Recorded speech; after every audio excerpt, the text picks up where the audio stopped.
Asante Roho Mtakatifu na kukaribisha kwenye kipindi hiki. Karibu tawala, mgeni rasmi, fundishe. Mungu mwenye uweza, na achilia damu ya Yesu Kristo kuwalinda na kuwatetea wasikilizaji waweze kusikia vizuri, na achilia damu ya Yesu Kristo kwenye mtandao. Roho Mtakatifu tamaraki, uwe mlinzi wa kila jambo. Mimi nipotee, wewe uonekane. Roho Mtakatifu karibu, kila naye nena atoe tafsiri kwenye masikio ya watu wako uliokusudia siku ya leo, katika jina la Yesu ninaomba nikiamini, amen. Na kusalimia ndugu yangu katika jina la Yesu Kristo, mwana Mungu aliye hai. Ni wakati mwingine tena, bado tuko kwenye mwendelezo wa somo hilo linalohusu upendo. Tunaposema upendo, ni kiini cha maisha ya Mkristo. Lakini kwa nini tunasema ni kiini? Kwa sababu ni maelekezo kutoka kwa Mungu. Ni maelekezo kutoka kwa Mungu. Kwa nini neno upendo ni maelekezo kutoka kwa Mungu? Biblia inaposema ya kwamba pendaneni ninyi kama mimi nilivyowapenda, hili jambo alitokani na mwanadamu. Hili jambo alitokani na mwanadamu. Na ndipo anasema kwamba upendo ni maelekezo. Kwa nini upendo ni maelekezo?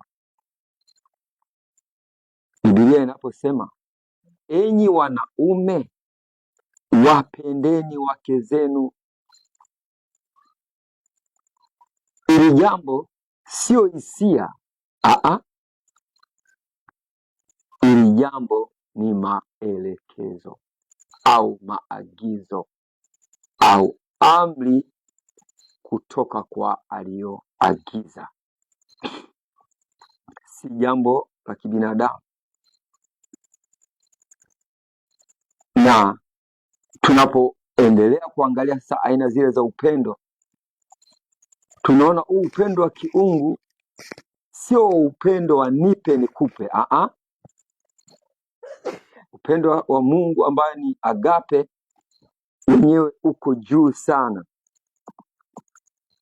Uko juu sana, nikiwa na maanisha sio upendo wa nipe nikupe. Hata ukiangalia kwenye andiko letu la msingi linalotoka kwenye Mathayo 22 mstari wa 37 mpaka 40, tutasoma mistari michache. Biblia inasema kumwelewesha Mkristo maana halisi ya upendo. Hiyo lengo sasa la somo ni kumwelewesha Mkristo maana halisi ya upendo, hasa agape, tofauti zake na aina nyingine za upendo. Ni kwa nini upendo huu ni wa juu zaidi, ni msingi wa maisha ya kiroho. Tukisema ni msingi wa maisha ya kiroho, hautokani na namna ya kibinadamu, hautokani kabisa na namna ya kibinadamu. Utakuta kitu kama fileo wanasema ni upendo wa kirafiki au udugu. Kuna uhusiano hapo, lakini Mungu alitupenda pasipo kuangalia wewe wa kabila gani, wewe wa rangi gani, wewe ni mtu wa namna gani. Upendo halisi wa mwanadamu ni wa kurithi, nipe nikupe. Sasa tunapoongelea kwamba ile agape au upendo wa kiungu ni wa juu sana, tunamaanisha kwanza ni maagizo au ni amri kutoka kwa Mungu, kama inavyosema kwenye Yohana, waraka wa kwanza Yohana 4 na ule mstari wa 8. Ni upendo wa Mungu mwenyewe. Hivi naomba nisomee andiko hilo, waraka wa kwanza Yohana 4 na ule mstari wa 8. Yeye asiyependa, anasema yeye asiyopenda hakumjua Mungu, hakumjua Mungu, kwa maana Mungu ni upendo. kwa maana Mungu ni upendo, na jambo lolote huwezi ukalijua pasipo maelekezo. Kwa hiyo yeye asiye na upendo, yeye asiye na maelekezo hakumjua Mungu.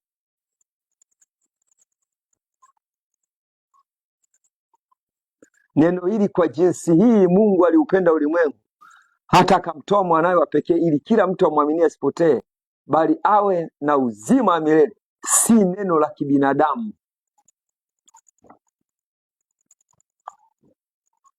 Pia huo upendo hauna masharti, hauna masharti yoyote. Warumi 5 na ule mstari wa 8.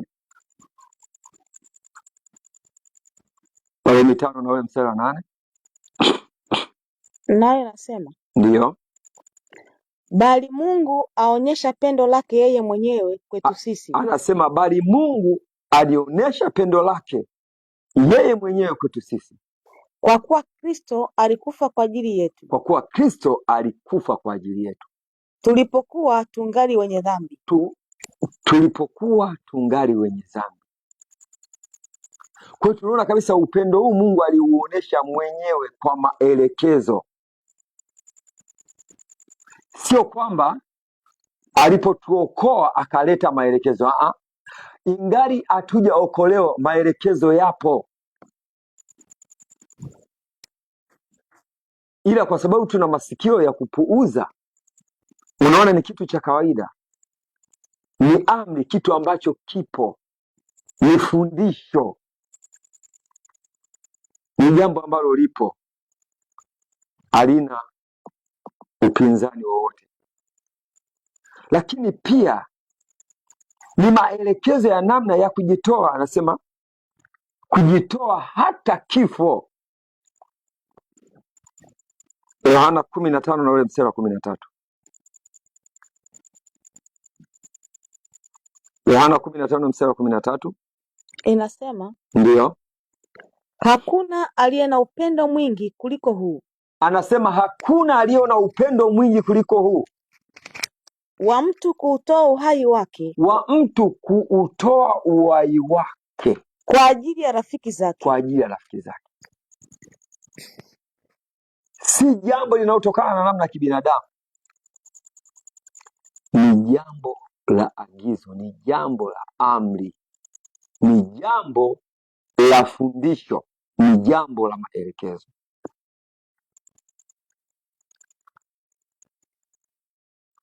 Kwa hiyo tukaingia kwa ndani kabisa, tukaona kwamba upendo ni kiini cha sheria ya Mungu, cha amri za Mungu. Hebu tuangalie Mathayo 22:37 mpaka 40.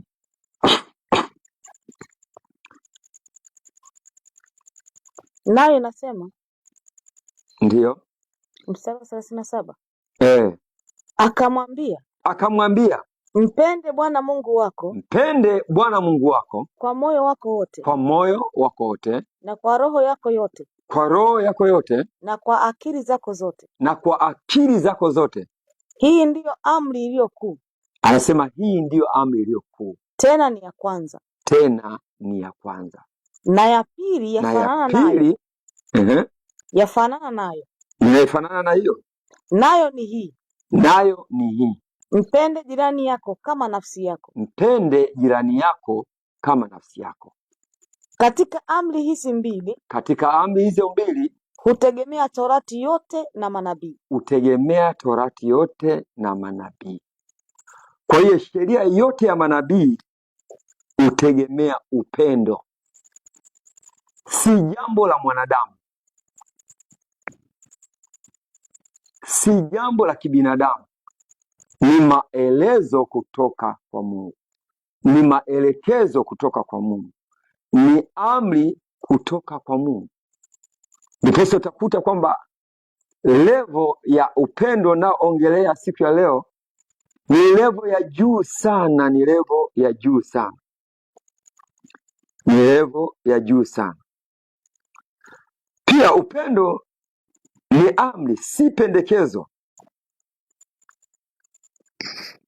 Upendo ni amri, ni fundisho, sio pendekezo la mwanadamu. Kama si pendekezo la mwanadamu, ili jambo linahitaji mazoezi ya hali ya juu.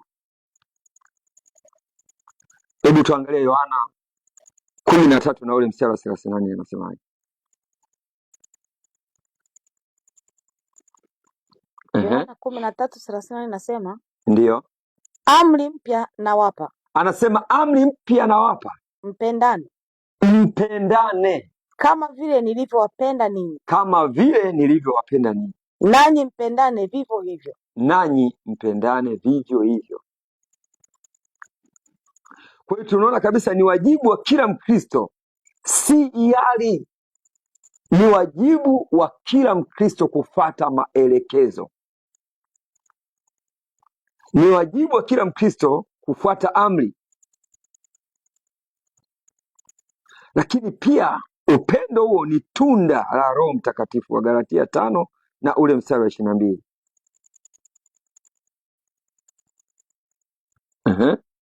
Naye nasema, ndiyo, lakini tunda la Roho ni upendo. Anasema lakini tunda la Roho ni upendo, furaha, amani, uvumilivu, utu wema, fadhili, uaminifu.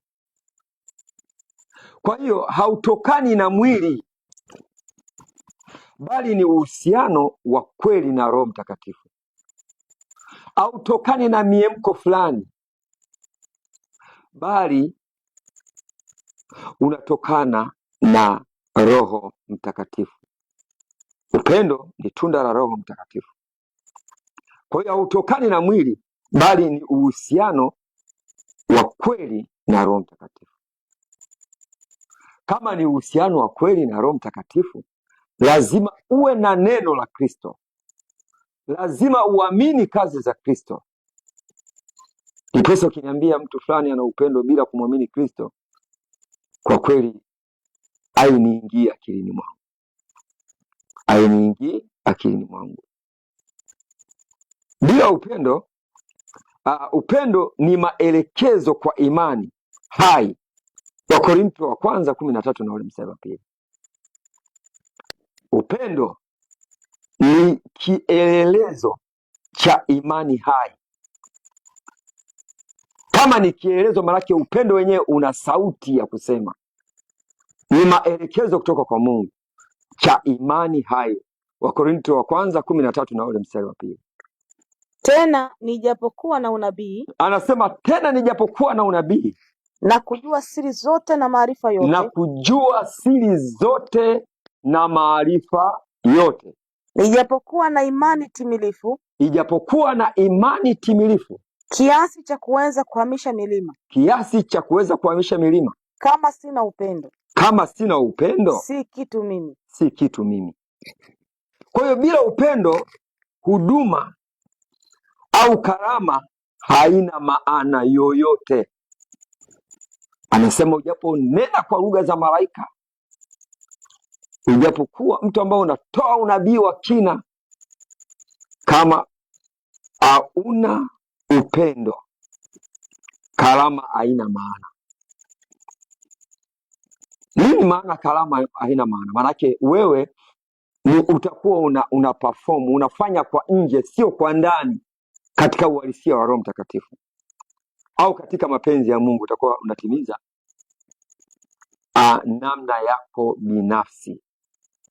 namna yako binafsi.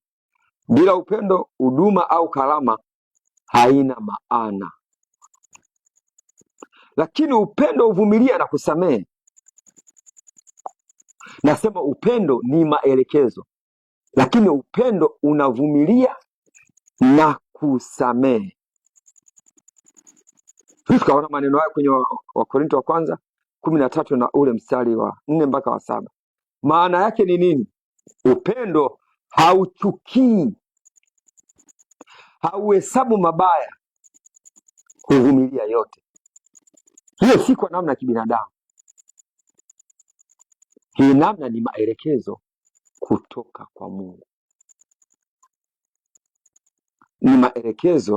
kwa Mungu. Upendo uchochea kujitoa. Mtu aliye na upendo, yaani kuna hali ya kuchochewa kujitoa zaidi kwenye maisha yake. Hii tunaipata kwenye Yohana 3:16 ambaye inasema kiwango cha kujitoa kinaonyesha kiwango cha upendo ulio nao. Kuna mtu yuko tayari kukusaidia usiku wa manane. Kwa hiyo kiwango chake kile cha kujitoa kinaonyesha kiwango cha upendo aliokuwa nao huyo mtu. Lakini upendo huonyesha utimilifu wa Mungu ndani yetu. Upendo unaonyesha utimilifu wa Mungu au utimilifu wa Mungu ndani yetu. Waraka wa kwanza Yohana 4 na ule mstari wa 12.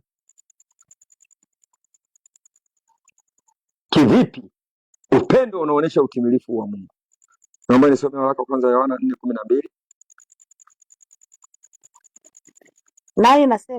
Nayo inasema hakuna mtu aliyemwona Mungu wakati wowote. Hakuna mtu aliyemwona Mungu wakati wote. Tukipendana Mungu hukaa ndani yetu. Mungu hukaa ndani yetu, na pendo lake limekamilika ndani yetu, na pendo lake linakuwa na ukamilifu ndani yetu. Kwa hiyo tukipendana, Mungu hukaa ndani yetu kabisa.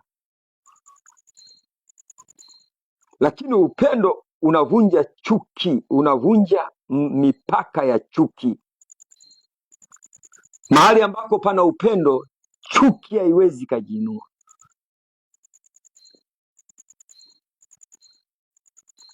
Chuki haiwezi kajiinua. Malaumu tunaiona kwenye kitabu cha Luka 10 mstari ule wa 30 mpaka 37. Mahali penye upendo, chuki, yaani upendo unavunja mipaka ya chuki.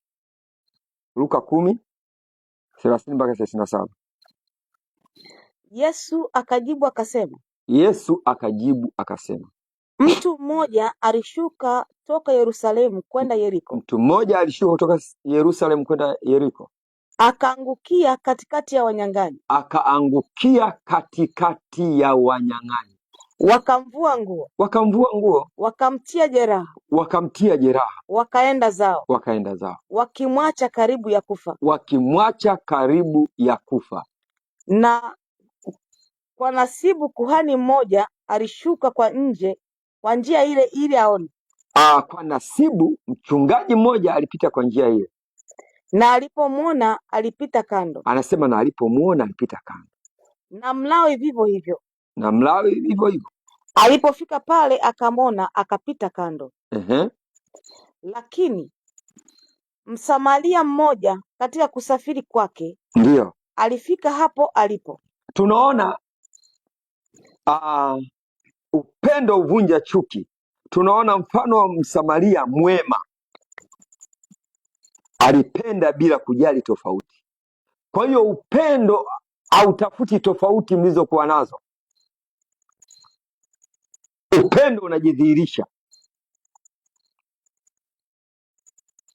hautafuti tofauti. Lakini upendo ni njia kuu ya kiroho. Wakorintho wa kwanza 13:13. Upendo ni njia kuu ya kiroho. 13:13 nasema ndiyo, basi sasa inadumu imani. Anasema basi sasa inadumu imani, tumaini, upendo. Haya matatu, katika hayo lililo kuu ni upendo. Anasema katika hayo lililo kuu ni upendo. Nini maana yake? Imani, tumaini na upendo. Lakini upendo ni mkubwa kuliko yote. Kwa hiyo vyote hivi vinafichwa ndani ya upendo. Vyote vinafichwa ndani ya upendo. Ndio tunaweza kusema upendo ni njia kuu ya kiroho. Upendo ni sifa kuu ya Wakristo wa kweli. Kama ukitaka kunionyeshea Mkristo wa kweli ni yupi? Nitamjua kwa kuangalia upendo aliokuwa nao. Upendo ni maelekezo ya Mungu, namna anavyoshika. Anashikaje maelekezo ya Mungu? Pendaneni kama mimi nilivyowapenda, ni maelekezo. Hebu naomba tuangalie Yohana 13 mstari wa 35.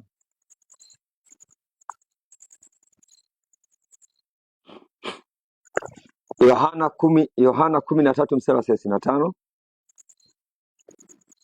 Hivyo watu wote watatambua ya kuwa, Anasema hivyo watu wote watatambua ya kuwa ninyi mmekuwa wanafunzi wangu, ninyi mmekuwa wanafunzi wangu, mkiwa na upendo ninyi kwa ninyi. mkiwa na upendo ninyi kwa ninyi. Kwa hiyo watu waliwatambua wanafunzi wa Yesu kwa kupendana, namna ambavyo walikuwa wakijaliana. Leo kuna kuulizana, wewe mwenzangu unasali wapi? Mtu aliokoka wa kanisa fulani na kanisa fulani hawaneni mamoja. Hakuna. Wakati Yesu alituagiza tuwe wanafunzi.